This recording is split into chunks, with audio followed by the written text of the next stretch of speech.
En 2009, seul le Bitcoin était réellement reconnu comme crypto-monnaie. En 2023, il y avait plus de 20 000 crypto-monnaies. Mais quel était leur nombre avant cette date? Selon une publication sur le réseau Reddit, le nombre de crypto-monnaies a beaucoup augmenté. En effet, le 29 avril 2013, on n'avait que 7 crypto-monnaies. Puis, le 29 avril 2017, on est passé à 718 crypto-monnaies. Donc en 4 ans, le nombre a été multiplié par 100. Ce qui montre que même à l'époque, les gens étaient un minimum intéressés. Poursuivons, nous sommes le 29 avril 2021 et leur nombre atteint 9000, et durant 2025, elle se chiffre à plusieurs millions. Selon CoinMarketCap, le nombre total de crypto-monnaies en 2025 est plus de 20 millions. Donc de 2009 à 2025, le nombre de crypto-monnaies est passé de l'unité à 20 millions, et cela en seulement 16 ans. Cela prouve à quel point le marché évolue, mais aussi l'intérêt grandissant que portent les gens aux crypto-monnaies. Le marché crypto est encore jeune, donc il y a encore énormément d'opportunités. Si vous désirez parcourir ce vaste monde des crypto-monnaies et profiter des hausses comme des baisses, n'hésitez pas à nous rejoindre sur Focus Crypto. Parlons de l'évolution de la market cap du marché crypto. En 2009, on n'avait que le Bitcoin comme véritable crypto-monnaie, donc la market cap était assez négligeable. Mais à partir de 2013, le marché pesait déjà 10 milliards de dollars US. De 2013-2016, il est passé à 17 milliards de dollars. Donc un gain de 7 milliards de dollars. Entre 2016-2019, nous sommes arrivés à 192 milliards de dollars. Et entre 2019-2022, on est passé à 800 milliards de dollars. De 2022 à 2025, nous avons atteint les 4 trillions de dollars, et le marché oscille à ce niveau. Voici donc résumé l'énorme quantité d'argent rentré dans le marché crypto. Toutes ces données peuvent être consultées sur Coindex. Et vous étiez là en 2013? Même en 2015, vous auriez fait des rendements fous. Mais même si cette période est passée, les cryptos sont encore très jeunes. Même maintenant, c'est possible de faire des gains fous.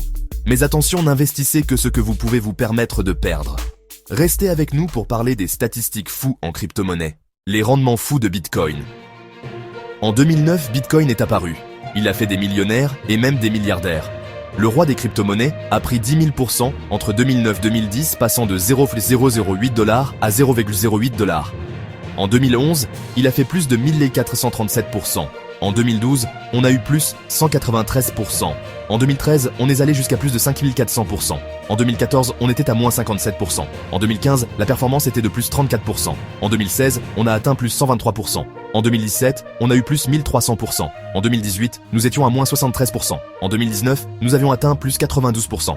En 2020, il a réalisé plus 300%. En 2021, il a performé de plus 59%. En 2022, il a gagné 64%. En 2023, il a eu plus 155%. En 2024, il a augmenté de 120%. Durant 13 années consécutives, le Bitcoin n'a eu que 2 ans dans le rouge. Cela montre à quel point il peut être intéressant de mettre son épargne dans Bitcoin au lieu de le laisser dormir en banque. Cela montre à quel point les gens ont de plus en plus confiance en la crypto-monnaie. Mais attention, la crypto, ça reste très risqué. Après ces rendements fous de Bitcoin, intéressons-nous maintenant au reste des crypto-monnaies pour voir s'il y a des cryptos qui peuvent nous offrir des gains pareils. À l'heure actuelle, nous sommes clairement en période de bulle, mais à mon avis, le vrai bull run est encore à venir. La vérité est que toutes les crypto-monnaies ne bénéficieront pas de ce marché haussier. Qu'est-ce que je ferais si je découvrais les crypto-monnaies en cette période de bulle? Si je découvrais les crypto-monnaies maintenant, je chercherais simplement à comprendre comment ça marche. Parce que tôt ou tard, devriez apprendre. Mais l'erreur est de ne pas le faire en perdant votre argent. Il faut s'éduquer en lisant ou en regardant des vidéos. C'est ce qu'il faut faire à mon avis. Après ces rendements fous de Bitcoin, intéressons-nous maintenant au reste des crypto-monnaies pour voir s'il y a des cryptos qui peuvent nous offrir des gains pareils. Les altcoins avec le meilleur rendement et le moins de risques, selon moi. Je vais simplement vous les présenter, mais faites vos propres recherches. En complément. Chainlink ou Link. C'est pour moi la crypto-monnaie la plus sous-évaluée par rapport à son utilité grandissante. Fetch.ai. C'est une crypto-monnaie qui se consacre à l'Internet des objets. Elle s'intéresse aussi aux agents IA autonomes. Elle se trouve actuellement dans une belle zone d'accumulation. Pensez-vous qu'il y aura après ça une explosion quasi verticale? Des projets comme ça, il y en a plein. Et vous, quelle crypto surveillez-vous? Si vous avez aimé, likez ou commenté, et abonnez-vous à Focus Crypto pour poursuivre l'aventure avec moi dans le monde des crypto-monnaies. S'il y a une crypto-monnaie en particulier qui vous intéresse, dites-le en commentaire, je me ferai un plaisir d'en parler. Reprenons. Si vous êtes nouveau, voici 3 règles de base et une règle d'or à observer si vous voulez durer dans ce marché et ne pas un jour détester les crypto-monnaies. 1. Ne faites confiance à personne, faites toujours vos propres recherches avant d'investir. En crypto-monnaie, les arnaques sont très courantes, que ce soit par des liens de phishing ou encore un appel que vous recevez d'une plateforme d'échange comme Binance, méfiez-vous. Que ce soit aussi les liens sur Telegram, les groupes qui vous montrent des cryptos qui explosent et qui vous donnent par la suite les liens d'achat de ces crypto-monnaies, c'est simplement de l'arnaque. Croyez-moi, je sais de quoi je parle. 2. Ne pas FOMO, c'est l'erreur la plus courante que les débutants font. Ils entendent parler de la crypto à gauche à droite, puis arrivent sur les marchés, voient une crypto, puis commencent à acheter. Leur malchance, c'est qu'après qu'ils aient acheté, le cours recommence à baisser, et parfois très violemment, et après ils en veulent à la terre entière. Ici, une autre règle de base, c'est que lorsqu'une crypto monte, ne paniquez jamais pour acheter en haut. Parce que quoi qu'il arrive, ça monte certes, mais ça finira par descendre. Il est préférable d'attendre ce moment.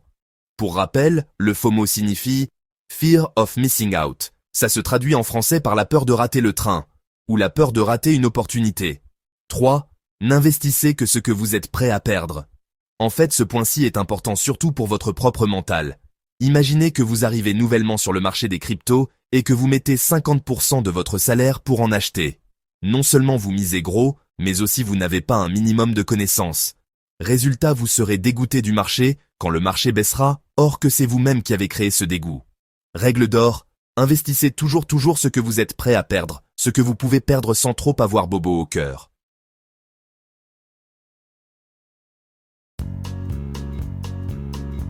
Si vous avez aimé, likez ou commentez et abonnez-vous à Focus Crypto pour poursuivre l'aventure avec moi dans le monde des crypto-monnaies. S'il y a une crypto-monnaie en particulier qui vous intéresse, dites-le en commentaire, je me ferai un plaisir d'en parler. À bientôt sur Focus Crypto pour plus de secrets crypto.